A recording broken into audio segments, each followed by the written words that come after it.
Good morning friend, তোমরা সবাই কেমন আছো? আশা করি ভালো আছো। তো আমরাও ভালো আছি।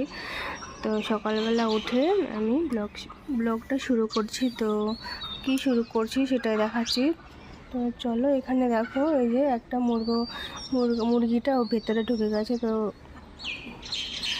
আর ও আওয়াজ করছে ওর বন্ধুরা উপরটায়। তো চলো আসছি। কি বানাচ্ছি হলো আমার ছেলের টিফিনটা। তো কি বানাচ্ছি দেখো, এখানে নিয়েছি পাস্তা সেদ্ধ করে রেখে দিয়েছি, এখানে কেটে রেখে দিয়েছি আলু আর গাজর। তো চলো কী করে বানাই পরে আসছি। এই দেখো ফ্রেন্ড, এখানে আমার পাস্তা রেডি হয়ে গেছে।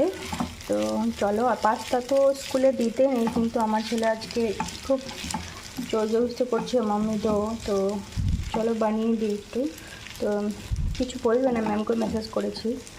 তো